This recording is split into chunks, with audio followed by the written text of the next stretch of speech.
Hello everyone, welcome to growing future tutorial. Previous video में हमने chapter 3 के कुछ टॉपिक्स को पढ़ा था। आज हम इस चैप्टर के लास्ट टॉपिक को पढ़ेंगे और चैप्टर को कंप्लीट करेंगे। अगर आपको प्रीवियस टॉपिक्स देखने हो तो आप प्लेलिस्ट चेक कर सकते हैं। तो चलिए फिर स्टार्ट करते हैं। Non conventional sources of energy. Non conventional मतलब जो एग्जॉस्टेबल ना हो, ठीक है, जिनका आप अनलिमिटेड यूज़ कर सकते हो फिर भी ये ख़त्म नहीं होंगी और ये लेस पॉल्यूटिंग भी होती है। देखिए, आज के टाइम पे जो हम फॉसिल फ्यूल्स का यूज़ कर रहे हैं, एक टाइम पे जाकर के वो क्या हो जाएगी, उसकी शॉर्टेज हो जाएगी। ठीक है, आज के टाइम पे लोग जो कंटिन्यूसली यूज़ कर रहे हैं तो वो जो रिजर्व्स हैं वो फ्यूल्स के, वो क्या हो जाएंगे, एग्जॉस्ट हो जाएंगे, मतलब ख़त्म हो जाएंगे। और ये जो है ये क्या करते हैं, ये इन्वायरमेंट को पॉल्यूट भी करते हैं। कौन से? जो कन्वेंशनल सोर्सेज ऑफ एनर्जी हैं। ठीक है, तो हमें क्या करना चाहिए, हमें non conventional sources of energy का यूज़ करना चाहिए। जैसे कि मैंने आपको बताया, ये इन्वायरमेंट को पॉल्यूट नहीं करते। जैसे कि solar energy, wind energy, tidal energy, ये सब है क्या, ये सब रिन्यूएबल है। ठीक है, जैसे मैंने आपको बताया कि आप इसका अनलिमिटेड यूज़ कर सकते हो, ये ख़त्म नहीं होगा। फर्स्ट वन क्या है आपका? Solar energy. अब सोलर एनर्जी क्या होती है? सूरज की किरणों से आपको सोलर एनर्जी मिलती है।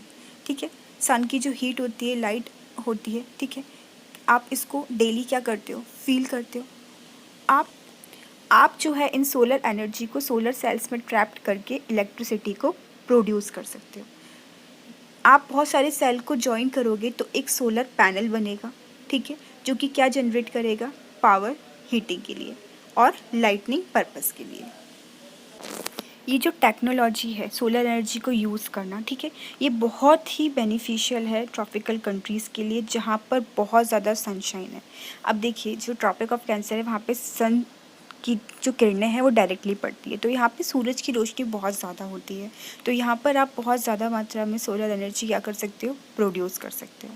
ठीक है, solar energy is also used in solar heaters. Solar energy कहाँ कहाँ पर यूज़ होती है? सोलर हीटर्स में, सोलर कुकर्स में, सोलर ड्रायर्स में।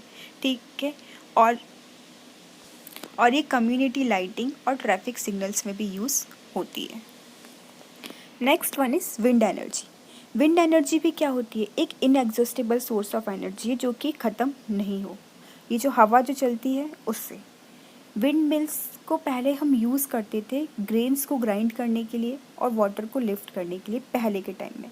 बट आज के टाइम में, मॉडर्न टाइम में क्या हुआ, विंड मिल्स बनाई गई। ये जो हाई स्पीड विंड मिल्स हैं, जो हाई स्पीड जो विंड्स है, ये रोटेट करती है किसको, विंड मिल को, जो कि किससे कनेक्टेड होती है, जनरेटर से, और ये क्या प्रोड्यूस करती है, इलेक्ट्रिसिटी। ओके, जो हाई स्पीड में जो विंड है वो रोटेट करती है विंड मिल को, और जो कि विंड मिल जो होती है वो जनरेटर से कनेक्टेड होती है और ये इलेक्ट्रिसिटी को प्रोड्यूस करती है। Wind farms having cluster of such wind mills are located in coastal region. ये कहाँ पर लोकेटेड है? कोस्टल रीजन्स में और माउंटेन पासेस वेयर, जहाँ पर क्या हो, स्ट्रॉन्ग और स्टीडी विंड ब्लोज हो। ठीक है, तो ये कौन कौन सी कंट्रीज़ के नाम हैं? विंड फार्म्स कहाँ पर हैं सबसे ज़्यादा? Netherland, Germany, Denmark, UK, USA, ये सब कंट्रीज़ के नाम दे रखे हैं जहाँ पर सबसे ज़्यादा विंड एनर्जी का प्रोडक्शन होता है। Next one is nuclear power.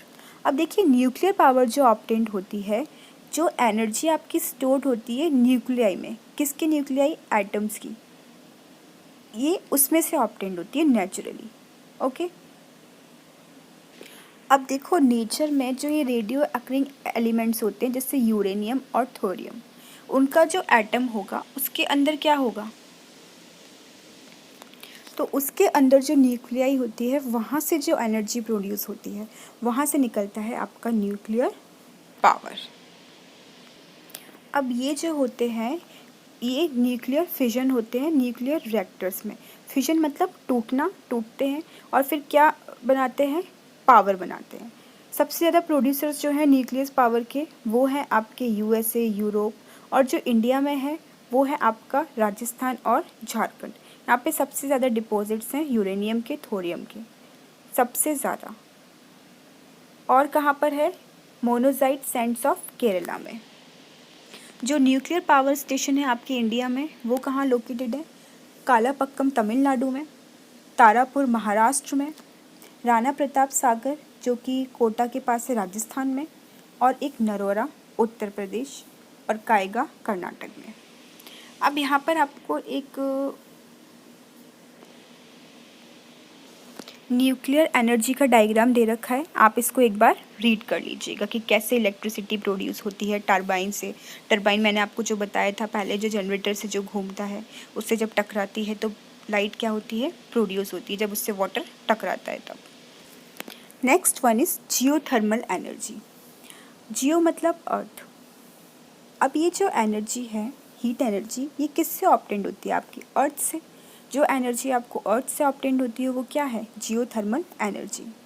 जो हमारा जो टेम्परेचर है अर्थ के अंदर का, ठीक है, इंटीरियर मतलब अर्थ के अंदर का, राइज स्टीडली मतलब एकदम से, मतलब बढ़ जाना, कहाँ पर, जैसे जैसे हम नीचे की तरफ जाते जाएंगे।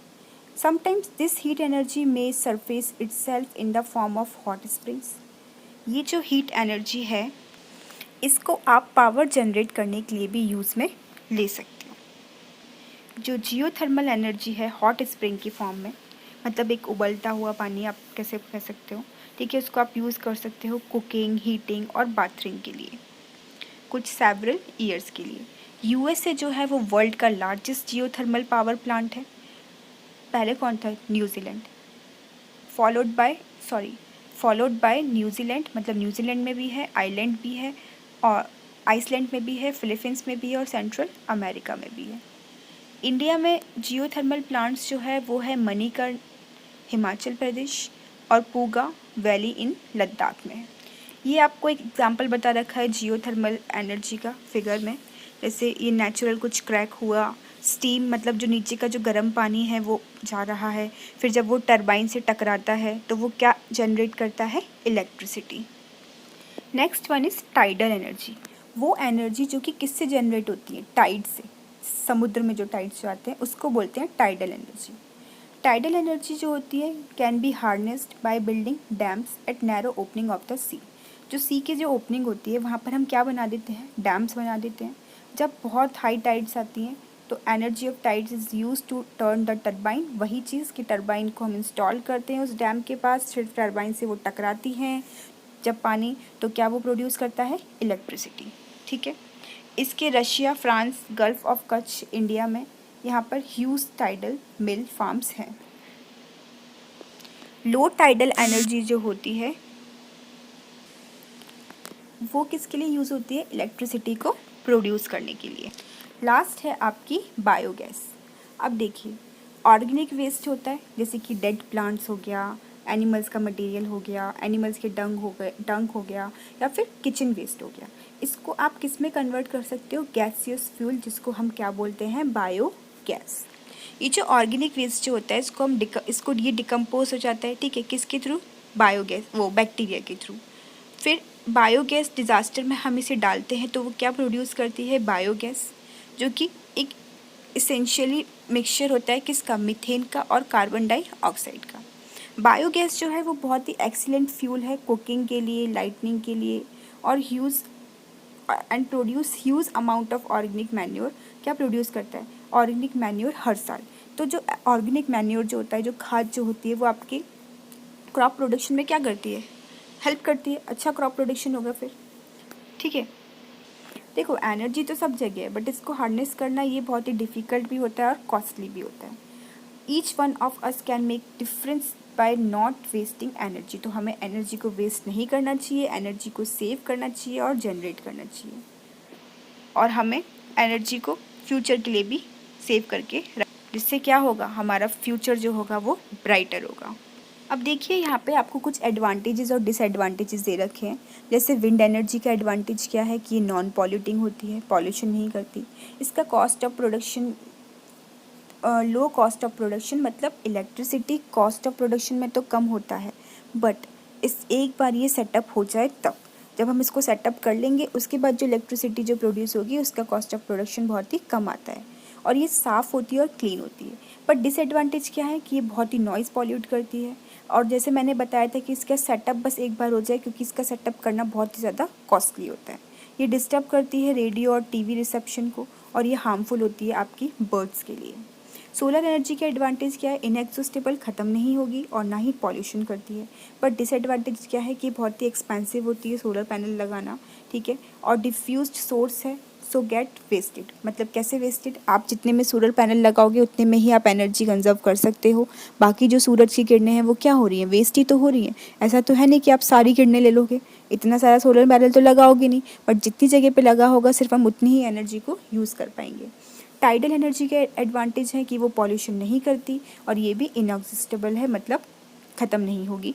डिसएडवांटेज क्या है कि ये वाइल्ड लाइफ, जो वहाँ के जो आसपास की जो वाइल्ड लाइफ है उसको क्या कर रही है, डिस्ट्रॉय कर रही है, उनके हैबिटेट को जो वो रह रहे हैं वहाँ पे, और ये डिफ़िकल्ट होता है इसको हार्नेस करना।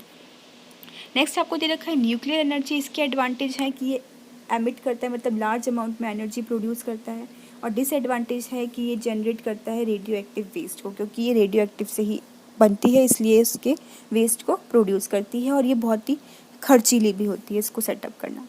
बायोगैस जो होता है उसके एडवांटेज क्या है कि वो उसमें कम खर्चा होता है, लो कॉस्ट होता है, हम उसको ईजिली ऑपरेट भी कर सकते हैं, और हम makes use of bio waste, जो भी आपका जो वेस्ट है उसके यूज़ से हम बायोगैस बना सकते हैं। बट ये क्या करता है, ये ग्रीन हाउस इफेक्ट कॉज करता है। जियोथर्मल एनर्जी के एडवांटेज है कि ये साफ़ होती है और इको फ्रेंडली होती है और हमेशा आपको मिलेगी। पर डिसएडवांटेज क्या है कि ये काफ़ी दूर होती है सिटीज़ से, तो जो ट्रांसपोर्ट में, मतलब इलेक्ट्रिसिटी को ट्रांसपोर्ट करने में काफ़ी खर्चा लग जाता है क्योंकि सिटीज़ से दूर होती है। तो यहाँ पर आपके जो चैप्टर है, चैप्टर 3, ये कंप्लीट होता है। होप आपको समझ में आया होगा। नेक्स्ट वीडियो में हम नेक्स्ट चैप्टर को स्टार्ट करेंगे। अगर आपको अपनी क्लास 8th की SST देखनी हो तो आप प्लेलिस्ट चेक कर सकते हो। मैंने हिस्ट्री, ज्योग्राफी, सिविक्स तीनों के चैप्टर्स करवा रखे हैं। आप आगे की वीडियोस देखना चाहते हैं तो प्लीज़ चैनल को सब्सक्राइब कीजिएगा और अपने फ्रेंड्स के साथ शेयर कीजिएगा। Thank you for watching. Bye bye, take care.